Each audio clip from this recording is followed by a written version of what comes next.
I've been looking for a house with no walls or no whispers, no hiding places, no secret sister. Been looking for a house that won't shelter a lie, no tear-stained past or reason to cry. I wanna live in a house of love. This is Empowering Women Everywhere. I am your host, Nan Gill, and today our guest is Amy Wohl. She is a licensed master social worker and a certified personal trainer, and she also does past life regressions. Amy, welcome. Thank you. It's nice to be here. It's so good to have you, and we're excited about your passion and about what you're doing in the community. So do you want to tell us a little bit about some of the areas that you're involved in? Sure. I've been practicing in Goshen, and I also have an office in Nyack. I primarily work with, individuals, couples, and also with adolescents. And I really enjoy my work. I'm very fortunate enough to wake up every day and enjoy being with people and seeing how I can help shift their life in some way. Now, originally you were just a certified Trainer. and then you decided that was not enough for you. And Well, what happened was, as I was training people, I saw that there was a lot of emotional issues that were attached to it. So it wasn't just the physical, it was the emotional. And realizing that our bodies are so connected, mind, body, right, I decided that I wanted to get more education, so I went back for my master's in social work. And I do put together a lot of that often. I'll take people on the Goshen Trail, or I'll go by Nyack Beach, and we'll go outside and walk and talk, because the outdoors is so expansive. right. And it doesn't limit us in just being in a small room with, 4 walls. So you're a little unconventional. I would say so. A lot unconventional? Well, maybe a little. Maybe Okay. a little. All Yeah, right. Yeah. As a personal trainer, do you still work with people on a physical basis? Well, just when we walk outside, sometimes if I'll incorporate it into, if that's something that they want to work on, if they need further, I usually suggest that they go to either the gym or they'll work with another personal trainer, because my emphasis now has been more about the talk therapy, more so than the physical aspect of it. But I do incorporate it, and I'll talk about it with every single one of my clients. Right. They know the importance of it. And you do work with adolescents? Yes. You want Yeah. to tell me a little bit about some of the successes that you've had? Wow. There's quite a few. One of the ones that I think of automatically is when kids start to come to see me, I'm a stranger to them, and so it often takes them a while before they feel comfortable enough to open up. But working with some of the young girls that I have been, I noticed that as they express their emotions and feelings, they feel more empowered about themselves, and then they're able to express that. Right. And I watch them grow and blossom. So very often, girls that have issues maybe with eating or with expressing their feelings, I watch that whole component change, and they become so much more confident. So it's, Right. it's And they're incredible. able to communicate with you as far as how they're feeling. And Yeah. And then they take it outside in the real world, where it's not just with me. They communicate maybe with family or with friends in a way that, they really feel heard and understood. Right. So as far as your work, you do mostly with adolescents, with women, and with couples. Can you talk a little bit about the work that you do with couples? Yeah, the couples work that I do, I primarily practice something called imago therapy, and that was designed by a gentleman by the name of Harville Hendricks. And it's very simple if you get the concepts down. Okay. And I watch couples that come into me, and I can share one really wonderful story. A couple came to me a couple weeks ago. She sat down individually without him, and she said, I want a divorce, I'm done. Right. The relationship's over for me. Finished. Yeah. So then by explaining certain tools that they could actually change their relationship. So we fast forward 8 weeks later, because I don't usually see couples more than 8 to 10 weeks, maybe 12 sometimes. She came with a gift, and I said, what's this? I'm going to cry. So she presented me with the gift that they gave at their wedding. And she said to me, thank you so much, because you saved our marriage. Wow. So it can be so simple as that, but people have to really have the tools in order to be able to make the difference. So what are some of the tools that you use? One of the most important things that I'll say is talk from the I statement. So I feel. So if you talk from the I feel statement instead of the you, people don't go on the defensive. Right. So there's a comfort when you say, I feel, because your feelings are valid. And then the other component is there's no blame, no shame, and no negativity. Right. Because when we do that to one another, it breaks down the safety. So if someone blames you or shames you, you don't feel safe in the relationship. Right. And then you don't feel connected. Right. So then You feel very isolated yeah, if you're being blamed. yeah, yeah. And you don't feel safe. And I think that's the biggest thing. So basically, you work with people once every 2 months, is that? Oh no, I usually see, most couples I'll see on a weekly basis. Okay.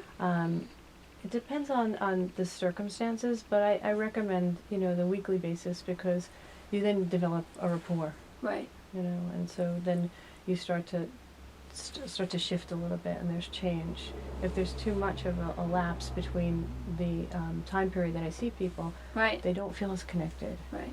And it's harder for them to go through, and it's part of the therapeutic process that works so well. Right. So, and what kind of work do you do with women?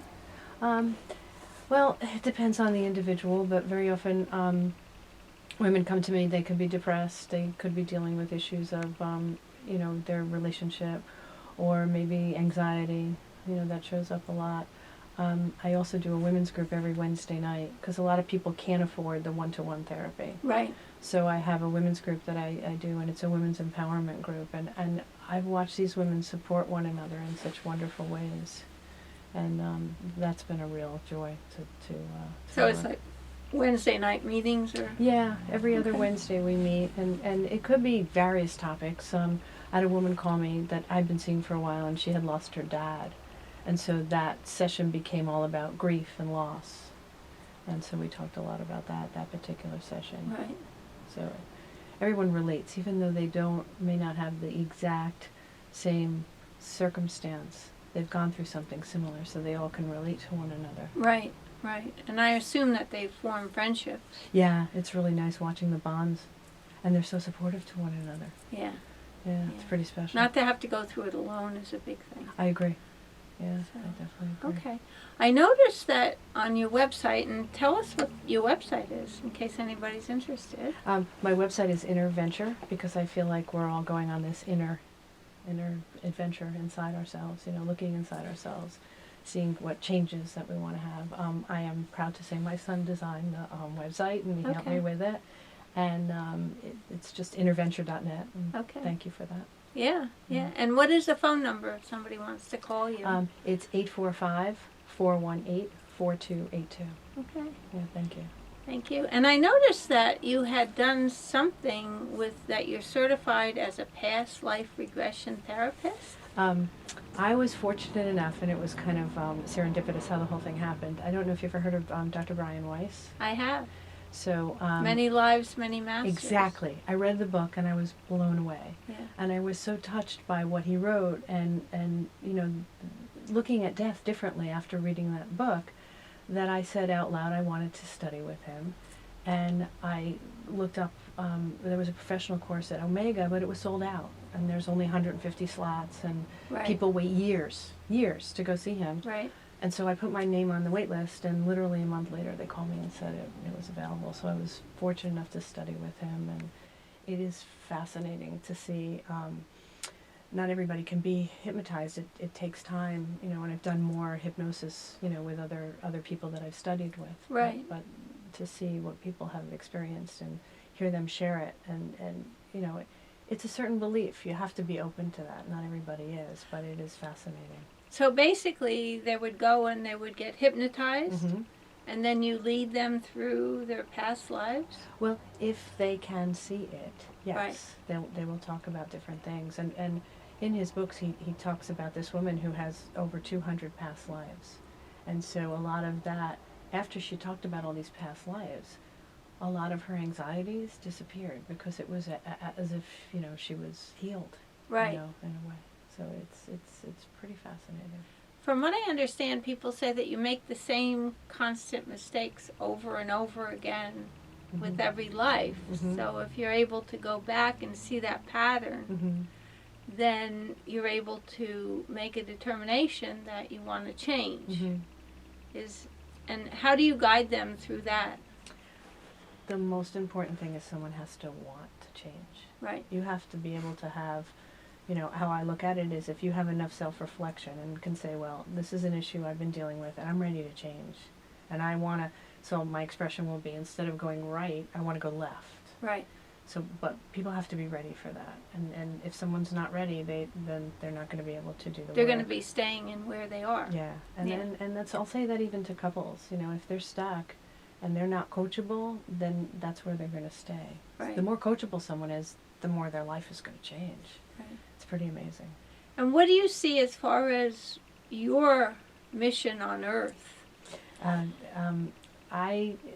Thank you for asking that, because I want to touch as many people as I possibly can and make a difference in their lives. Right. Yeah. So if somebody is having problems with their spouse or they're having difficulties and things are difficult, for them, they can reach out and even go to the women's empowerment group just to find out about some things and meet some people that can be supportive. Right? Yeah, no, it's very true. Yeah. So, what was Mr. Weiss like when you I was actually so impressed with him, and his wife was there. He's incredibly kind and giving and caring and compassionate and empathetic, and he's not full of himself at all. He's the real deal. Cool. Yeah. How many people have you done past life therapy with? I've only done it with one or two. Okay. Most people come to me for the hypnosis, and maybe it'll be for, I have a little boy that I just saw fairly recently. He wasn't sleeping through the night, and so we did the hypnosis for him, and now he's sleeping through the night. So there's a lot of power to it. It is, it's suggestive. It's completely safe. There's no danger in it. It's almost like you're in a sleeping state. Right. And so the power of voice or suggestion changes people's pattern of thought. Right. Well, I didn't tell you this before, but that's why I was quite interested in when you said past life regressions.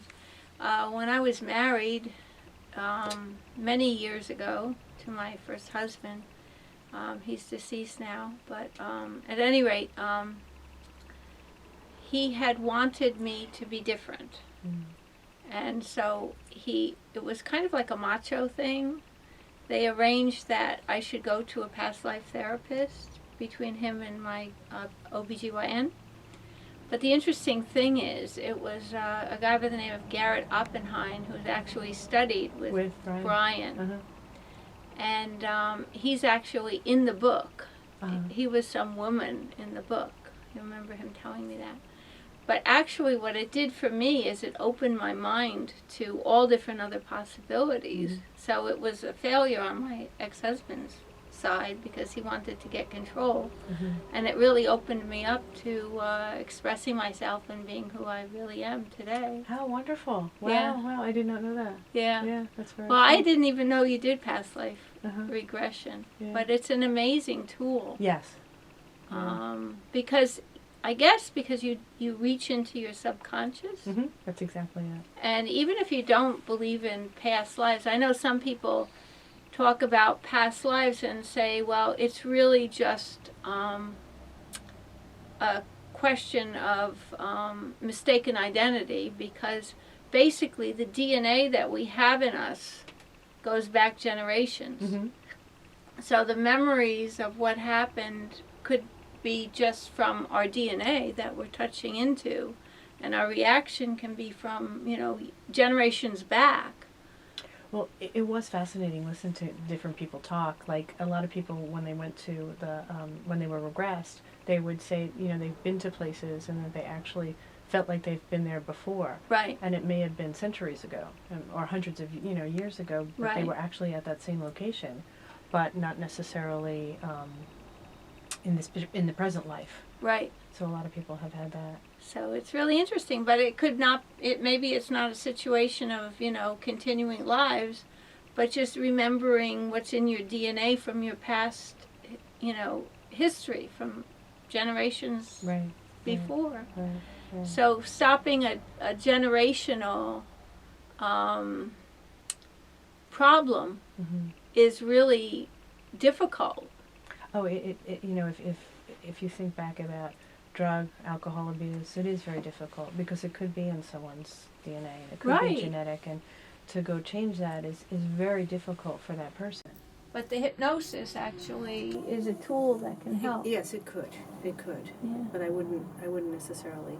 I find it with fears that it works really well with. Okay. You know, for people that have fears about certain things, that seems to be a change, or maybe weight loss or smoking. But I find it with the anxieties and the fear a lot. You know, so Yeah. that's where I'll see a lot of the changes for people. So basically, as far as you're concerned, what do you see in the future as far as where you want to envision your work going? Well, eventually, once I get more certifications and obviously licenses, I would like to have other people working with me Uh-huh. and maybe develop the practice a little bit more. Okay. Because it's, you know, it could be so wonderful and how you can change people. Right, So, right. I can't do it alone. Well, you can do what you can do alone. Correct. You Correct. know, but your vision is to have a group. Yeah. Yeah. Okay. All right. And then as far as the women that you're working with, Mhm. what do you find is the most important or the most often situation that you're dealing with? I think common for most people, and I don't think it's just women, is having healthy boundaries of how we're treated. So maybe to be able to say that's not okay, or that doesn't work for me, to be able to have that boundary so let's say someone's yelling at them, Right. you know, that's not okay. So what's a healthy boundary on how to handle that? So I think that comes up a lot for people. And also how we communicate. You know, are we blaming and shaming? Are we talking from the I statement? Right. You know, when we speak from the I, it's incredible because people really, they listen. Right. You know, they feel safe Right. in a relationship. So, Yeah. Tell me a little bit about the work that you do with meditation. what happens is a lot of people come to me and they're anxious. Right. They can't be present. I call a lot of people, and my expression is, are you a human doing or are you a human being? Right. So I try and help people just be present and really sit with themselves. And so sometimes they'll come into my office, and it's almost a form of hypnosis where we'll take, you know, a meditation and we'll do a complete like body scan. So maybe we start from the top of your head and we'll go all the way down to see where you may be holding tension. Right. And then you exhale out that tension and you inhale the calm. Okay. So it could be very helpful for people. It's a great tool to have. Yeah. Are you working with adolescents with that? Sometimes children, yes, but oftentimes, you know, with children, they don't always have the patience to sit still. So let's say I have a little boy and he gets really angry. We'll run up and down the hallway. We'll use his physical being in order to be able to calm himself down. Right. So if he has anger or, you know, trouble controlling his emotions, that's another way that he could do it. Right. Or I have a young lady, the same thing. If she gets upset about something or she's stressed, she goes outside and she kicks a soccer ball. So that's where, you know, I find that the mind-body is so important. I may influence it. I may Right. not be doing it with them, actually, but we do talk about it. Yeah. Are you involved at all with the third item, spirit? You know, when you say spirit, it's, how do you define that? You know, for a lot of people, it's, you know, and I try not to get into necessarily the religious component. Right. Maybe their belief system, you know, what do they feel strongly about? Right. So it depends on if it comes up. Right. You know? I try and be respectful of people's beliefs. Well, I think we should all be respectful of people's beliefs. Yeah. And if one person is having a problem, we're all having a problem. Most people don't even realize that. They think, oh, you know, I'm having a problem and it's all about me. But they don't realize that we're all in this together. Right. So we're all putting out this energy. Well, without question. So- Without question. What kind of energy are you putting out? Yeah. Are you putting out positive energy? Are you making the world a better place? Right. Or are you angry? Right. And you have to deal with your anger. Right. Right. So, But not everybody realizes that. I think I want to come to your Wednesday class. I would love to see you there. It's so. Last week I had a woman come for the first time, and she's going through a very difficult divorce. And these women never met her before, but I get so impressed by them every time. Right. They all offered to go with her to court. They all Wow. offered, like, can we come? Do you need our support so you don't have to do this alone? Because she's scared. Yeah. You know, and so it's pretty special to That's watch great. that, you know, camaraderie and people supporting one another and really caring. Yeah. So if there was one thing that you wanted to express and tell people about, what would that be? In regards to Your work. my work, Yeah. I'm really lucky. I get to wake up every day and it's not work. Okay. So I love what I do, and I'm fortunate enough to, every day that I do what I do, it's like I look forward to it. I really look forward to it. And I often leave my office really so filled with, wow, today was an awesome day. Right. Because I watched changes in people, or I kept that couple together, or they now understand how to communicate, or they're not as depressed, or they're not as angry, or they're not dealing with a food issue, or Right. eating disorder. Right. So So where did you grow up? I actually grew up in Sullivan County. Okay. Yeah. Where in Sullivan? Monticello. Okay. Actually, I went to school in Fallsburg, Okay. and then I moved to Monticello. And then after I got divorced, I moved out of the area, and now I live in Nyack. So, well, Nyack's a beautiful place. Yeah, it suits me. It Yeah, really does. yeah. Yeah, I like living there. It's very beautiful by the water. Yeah, there's something very healing about being by the Hudson. And there's a lot of art in Nyack. Yes, yeah. How do you feel about art as far as an essential thing for people to have around them? Well, I love photography, so I often, I have several pictures in my office, as a matter of fact. There's a picture of two eagles, and each picture has a picture with the nest and the babies coming out of it. And I put that there because I was riding my bike at the time, just flying, and some guy was on the side of the road with his big telephoto lens, and I said, no, I want to stop. I want to see what he's looking at. Right. So we stopped, and I find that I put those pictures there for meaning for my clients, because we go too fast in life, Right. and if I kept going, look what I would have missed. And he was So- taking a picture of the two eagles? Yeah, and so I went back and took the picture on the next day. Okay. I came back. So in that sense, and there's other pictures that I have in the office. But Right. I love nature. I feel fortunate enough that, we get to go outdoors and enjoy a lot of the stuff. We have the Goshen Trail here, and then the Nyack Beach, which I like to take people out on. Where is the Nyack Beach? It's in Nyack. It's kind of at the end of town on South Broadway. Okay. Yeah. It's a good place to go. Oh, it's beautiful, and it Yeah. walks all along the Hudson, and you could see the water there. And I've gone on different hikes there, so sometimes I hear it, sometimes I see it, sometimes I smell it, depending on the experience. What is the most difficult situation or case that you've had so far to deal with?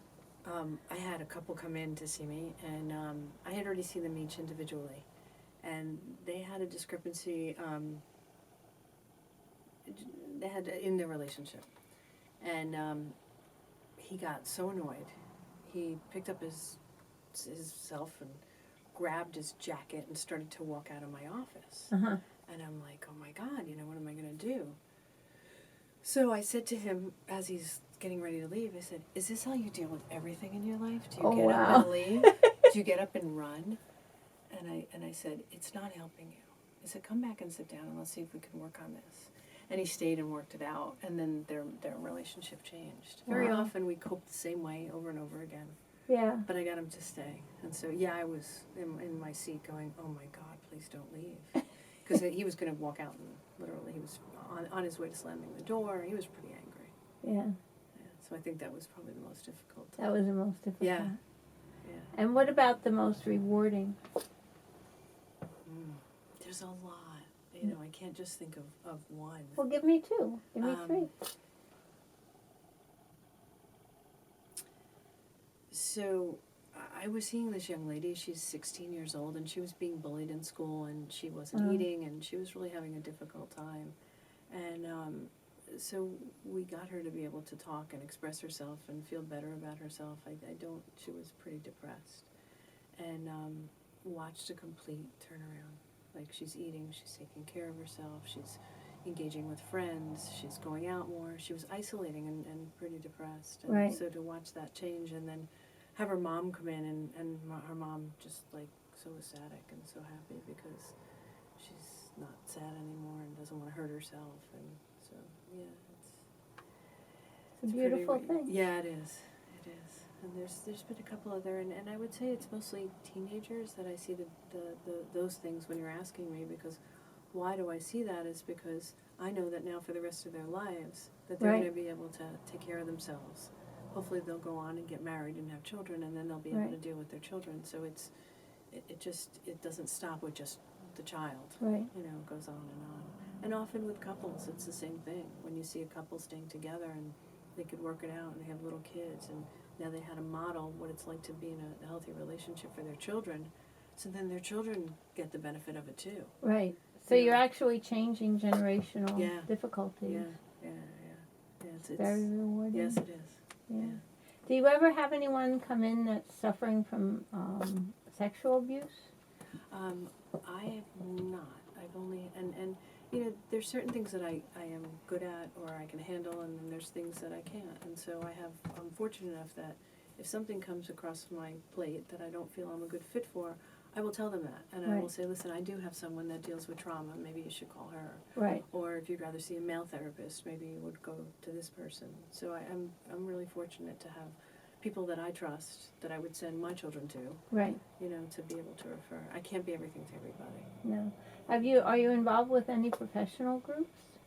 I was with an eating disorder group in Rockland, but it was I didn't have the time for it. Right. I did volunteer a bit for the Boys and Girls Club. That's really rewarding, right here in Orange County and in Sullivan County.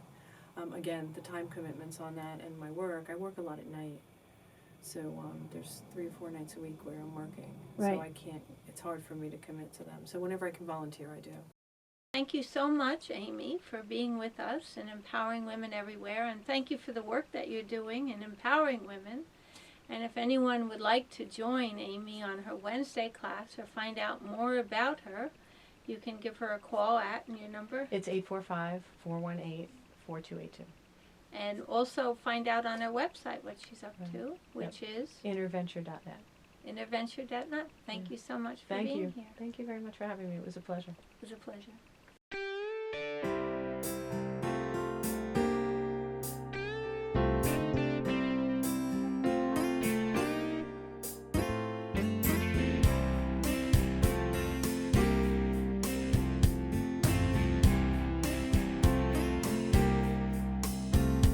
I've been looking for a house with no walls or no whispers, no hiding places, no secret sister. Been looking for a house that won't shelter a lie, no tear-stained past or reason to cry. I wanna live in a house of love. I wanna live in a house of love.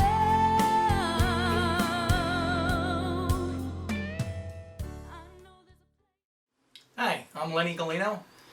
I'm a retired New York City detective.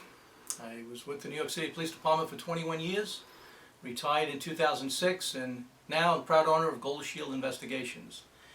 I got the opportunity recently to see Collar. And you know, I'm a real critic when it comes to police movies, cop movies. Well, I got to say this. In watching Collar, I thought it was authentic. It hit home. The actor portrayal of TJ was right on the mark. You know what I see a lot of times with these police movies, the actors always seem to overact the part of a police officer. And you know, in any professional looking at it, you know, maybe even some people, you know, they like the drama of it, but it comes through. And in this particular movie, the way it was portrayed, it was authentic. The storyline, the real issues, issues that really are not spoken about. Something could be learned from this.